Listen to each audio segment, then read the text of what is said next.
And welcome back. We have a couple guests here today with the Roberts Rules Study Club. We have Denny Welch and Mike Straziuso. And you're going to talk a little bit about the club history and a few other things as well. And then your meeting coming up at the next week, right? Yeah. Don't you have a meeting coming up? Yes, We you sure do. All right. So we got some slides we're going to show here and talk about the study club. And I know that, are you not affiliated with other Roberts Rules clubs in the area? Because I know sometimes you go to Garden Grove and other areas to have your meetings. No, we're not affiliated. Oh, you're not? No. The Garden Grove visit is, well, to give you the history of where we were founded and how we evolved. Okay. In 2009, I was invited by a local resident known as Dro, David Russell Owen. And Okay. he invited me to Garden Grove to visit a club as his guest. And they were affiliated with the National, Okay. okay? And the National charged $70 a year per member to National. Wow. And in 2012, I joined the club, and in 2012, the decision was made to no longer be affiliated with the National, but to form our own Okay. Roberts Rules Study Club. All right. So now let's get into the slides you sent along. And the first one is why rules? Why rules? Yes. Why do we need rules? To maintain order. Okay. Okay. Rules are so simple. You have a chair, and the chair presides, and no one speaks unless they are recognized by the chair.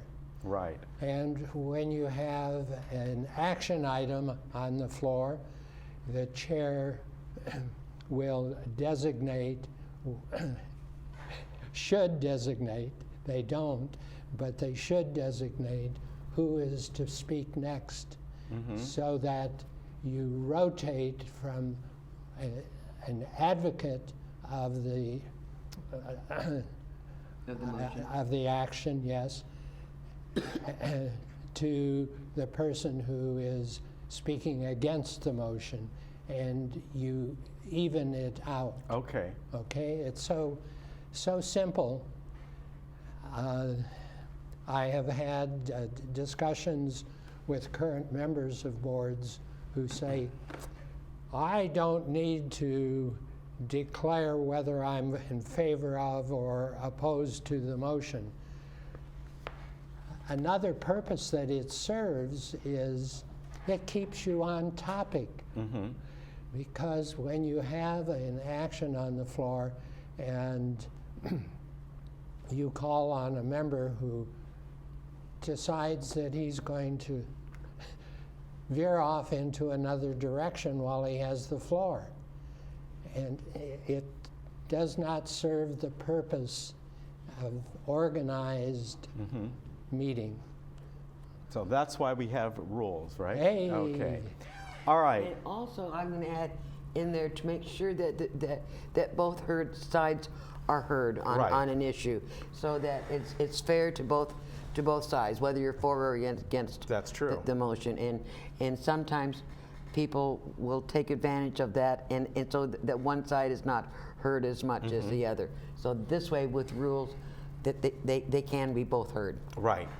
All right. Very good. Now let's go on to the next slide, the next topic here, and going over once again, kind of continuing the theme here, is as far as agendas go. And with this one, it's a sample agenda, and of course, Right. you're kind of showing maybe what a brief agenda might look like, but in a way, it kind of pertains to a short meeting or a long meeting. Right, it does. It can be any amount. But one of the things I'm here in the agenda items is under, it says unfinished business. About the fourth one, thank you so much. That many of the agendas will say old business. Right. Old business is technically not correct because that is old business that has been taken care of. Unfinished business is something that has not been taken care of. Okay. And so, and it's in many cases, the old archaic way this was proper back in 1876 doesn't pertain today. Right. And this is a good example. Okay. But the chair has to remain impartial, and this is really hard. I mean, I've been chair, and of course Mike has been president, so he's been doing this constantly.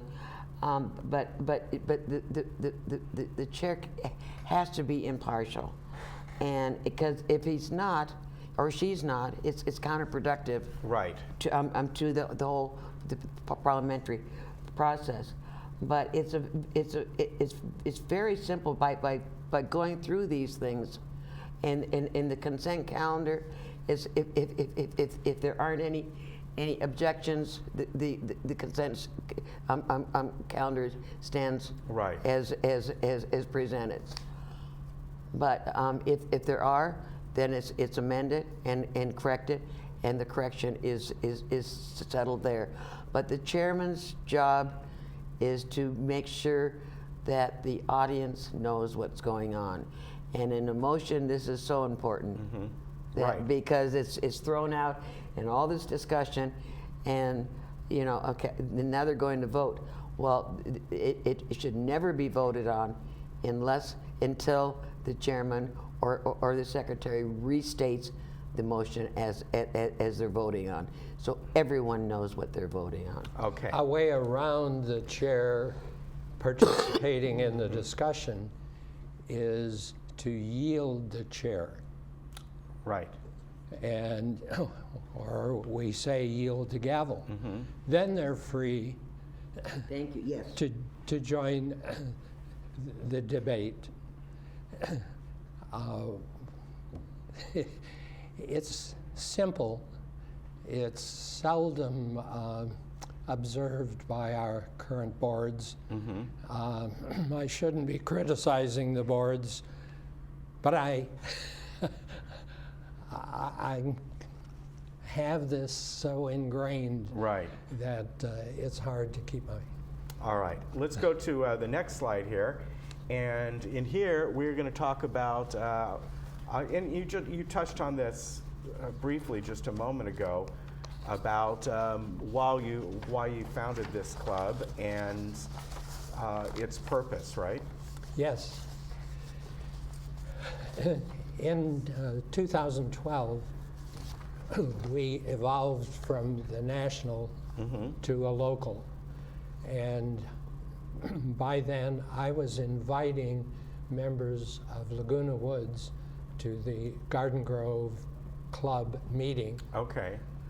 And the Garden Grove contingent, and we carpool, had grown to the point where I presented the option to meet in alternate months in Garden Grove and Laguna Woods. And for a long time, the Garden Grove group, who come from Compton and Yorba Linda and Placentia, were driving to Laguna Woods, but that has diminished. Right. And the Garden Grove, the Laguna Woods community has supported us, and we have grown. I have presented to the club on multiple occasions for discussion and consideration to only meet in Laguna Woods. Every time I have put it on the agenda, it has been defeated. So we continue to alternate. Right. And by carpooling, it works very, very well. And your meetings are usually the second Saturday of the month, and as you said, sometimes it's here, sometimes it's Garden Grove. It alternates, right? Yes. Okay. And now, coming up, there is going to be a Robert's Rules closed workshop. These are for the board members and all. And this is something that's going to be happening, and I think Joan Milliman is going is the to chair of that, facilitate this. And it's not a board meeting, it's actual workshop. So it is really for, as far as I understand, because it's a closed workshop, it's for board members as well. Am I correct on that? No. Okay, Be- I'm reading what you have here. I know, closed. because I've asked the same question. Okay. And it is open to us non-board members because it is not a board meeting. Okay, You know, that if this was a closed board meeting, that would be a different thing, and that, Okay. and that way that the outsiders could not come in. But this is not a board meeting. this is a Robert's Rules workshop. Study Club work. You guys are putting this on, It's a am I correct? workshop. For the benefit of the boards? Joan is going solo. Okay, but she's part of the Robert's Yes. Rules. Yes. Okay, And great. she is a big part. And I think that this, hopefully that the board members will attend and learn about this. Okay. Because it will enhance their ability to participate in the meetings and make them more productive and okay. shorter. Okay, very good. So again, I'm reading what you have Yeah. here. It's closed in the sense it is limited to board participation, but open to interested observers on a Yes. space available basis. And if you want to find out more about this, please call Kim Taylor for a reservation. Her number is 597-4262, 597-4262, and we appreciate you coming on. We're just about out of time. And please bring your copy of the Robert's Rules. Okay. And a pen and pencil. Okay, very good. And paper? And paper, yes, thank you. It's pen and pencil without paper. There's nothing. Well, all right. it's Good writing to see on you. air. Yeah, all right. Good to see you both. Again, this is happening December 8th. If you are interested in participating in this, please call Kim Taylor at 597-4262. It'll be at 10 o'clock in the morning in the boardroom, December 8th. All right? And All 5 boards are participating. All right. Very good. That's a week from today. Take care. Good to see you both. thank you so very much.